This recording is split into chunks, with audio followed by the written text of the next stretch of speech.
బెజవాడలో జల విలయానికి కారణం బుడమేరు. ఊహించని విధంగా ప్రవాహం ఉప్పొంగడంతో విజయవాడ మునిగిపోయింది. మరి ప్రతి వర్షాకాలం ప్రవాహం పెరుగుతుంది, కానీ ప్రతిసారి విజయవాడ విలయవాడగా ఎందుకు మారలేదు, ఎందుకు మునగలేదు?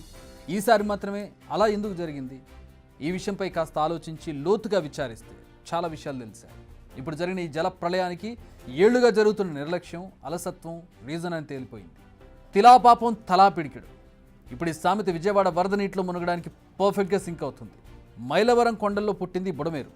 పేరుకు వాగైనా ఏడాది పొడవునా ఇందులో నీళ్లుంటాయి. కృష్ణా గోదావరి పరివాహక ప్రాంతాల మధ్య విస్తరించున్న అతిపెద్ద మంచినీటి సరస్సైన కొల్లేరుకు నీటిని సప్లై చేసే వాగుల్లో ఈ బుడమేరు ముఖ్యమైనది.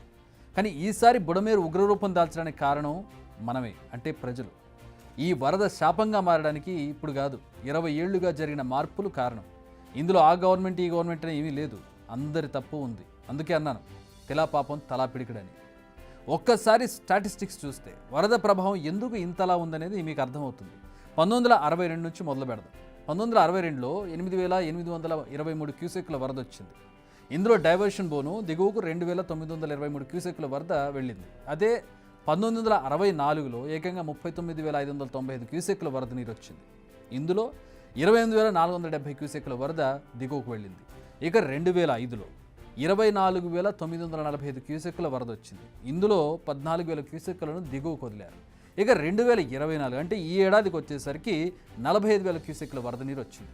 ఇందులో 40,000 క్యూసెక్ల నీటిని దిగువకు వదిలారు. మీరు ఇక్కడ పాయింట్ క్యాచ్ చేయాలి. 1964లో 39,000 క్యూసెక్ల వరద వచ్చినా ఏం కాలేదు, కేవలం పంట పొలాలు మాత్రమే మునిగాయి. కానీ 2005కి వచ్చేసరికి ఈ 70,000 క్యూసెక్లకు బెజవాడ మునిగిపోయింది. అంటే బుడమేరు ఎప్పట్లానే ఉంది, కానీ బెజవాడ విస్తరణ అనూహ్యంగా పెరిగింది. సో ఇక్కడ ప్రకృతిది ఏమీ తప్పు లేదు, తప్పంతా మనదే అని క్లియర్గా అర్థమవుతుంది. 2005లో వరదల తర్వాత మరి ప్రభుత్వం, ఇరిగేషన్ అధికారులు అలర్ట్ కాలేదా అంటే అయ్యారు. బుడమేరు పరివాహక ప్రాంతాలను రక్షించేందుకు రిటైనింగ్ వాల్ నిర్మించేందుకు పూనుకున్నారు. బట్ ఆ ప్రాజెక్ట్ అటకెక్కింది. ఇక్కడ అబ్జర్వ్ చేయాల్సిన విషయం మరొకటి ఉంది. బుడమేరు సహజ ప్రవాహం అనేక మలుపులు తిరుగుతుంది. ఇదే ఇప్పుడు మరింత కొంపముంచింది. ఎందుకంటే బుడమేరు FTL బఫర్ కనుమరుగైపోయాయి. లాస్ట్ 30 ఏళ్లలో బుడమేరు కుంచుకుపోతూ వస్తుంది. కొత్త కాలనీలు వెలిశాయి. వీటికి మన ప్రజాప్రతినిధులే రిబ్బన్లు కట్ చేసి వాళ్ళ ఇల్లు కట్టుకుంటుంటే వీళ్ళకి శంకుస్థాపన చేసి ఇచ్చారు. దీంతో బుడమేరు సహజ ప్రవాహం దిశ మార్చుకుంది. ఒకడికి ఇల్లు అడ్డం వచ్చిందో, గోడ అడ్డం వచ్చిందంటే నీరు తన ప్రవాహాన్ని దిశని మార్చుకుంటుంది. అలాగే బుడమేరు కూడా. బుడమేరు వరద కొల్లేరులో కలవడం కష్టంగా మారింది. అయితే బుడమేరుకు నార్మల్గా 10 నుంచి 12,000 క్యూసెక్ల వరద నీరు వస్తుంది.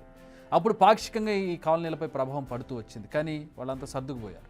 బట్ ఈసారి అనూహ్యంగా 45,000 క్యూసెక్ల నీరు వచ్చింది బుడమేరుకి. సో పాత బుడమేరు ఏ దిశలో అయితే ప్రవహించిందో ఇప్పుడు కూడా అదే దిశలో ప్రవహించడానికి ప్రయత్నించింది. నీరు ఎక్కువగా ఉంది కాబట్టి. బట్ ఇప్పుడు ఆ దిశలో ఏమున్నాయి? భూమి ఉందా? లేదు. కాలనీలు ఉన్నాయి, ఇళ్ళు ఉన్నాయి. అవే ఇప్పుడు మునిగాయి. సింగనగర్, జక్కంపూడి, రాజరాజేశ్వరపేట, అరుణోదయ కాలనీ, నున్న, చిట్టినగర్, పాల ఫ్యాక్టరీ, రాయనపాడు, పైడూరుపాడు, కపులూరు, వైఎస్ఆర్ కాలనీ, ఇలా మునిగిన ప్రతి ఒక్క కాలనీ ఒకప్పుడు బుడమేరు ప్రవహించిన ప్రాంతాలే అనేది నగ్న సత్యం. పరిస్థితి ఇంతలా ఉందంటే కొన్ని ఏరియాల్లోకి పడవలు కూడా వేసుకుని వెళ్ళలేకపోయాయి రెస్క్యూ టీమ్స్. ఇక్కడ మరో విషయం ఉంది. వెలగలేరు వద్ద బుడమేరుకు డైవర్షన్ కాలువ ఉంది. అక్కడ 11 గేట్లు ఉన్నాయి. ఇవి ఎత్తితే కృష్ణానదిలో ఈ వరద కలుస్తుంది. కానీ అప్పటికే కృష్ణమ్మ ఉగ్రరూపం దాల్చింది. అంటే తీసుకునే పరిస్థితి లేదు కృష్ణమ్మకి. కానీ యథావిధిగా వీళ్ళు గేట్లు ఎత్తేసారు. దీంతో వరద ముందుకు వెళ్లకుండా వెనక్కి దన్నింది. దీంతో డైవర్షన్ కాలువకు పలు చోట్ల గండ్లు పడ్డాయి, నీరు నిండిపోయి. దీనికి ఫలితమే పలు కాలనీలు నీట మునగడం. అసలు బుడమేరు FTL బఫర్ జోన్లలో నిర్మాణాలకు ఎలా అనుమతులు ఇచ్చారు, ఎందుకు ఇచ్చారు? 20 ఏళ్లుగా మెల్లిమెల్లిగా జరుగుతున్న ఆక్రమణలను చూసి చూడనట్టు వదిలేసింది ఎవరు? ఈ 20 ఏళ్లలో అనేక ప్రభుత్వాలు మారాయి. వాళ్ళు వీళ్ళని కదా, అన్ని పార్టీలు ఉన్నాయి. ఎవరిని ప్రశ్నించాలి, ఎవరిని నిందించాలి?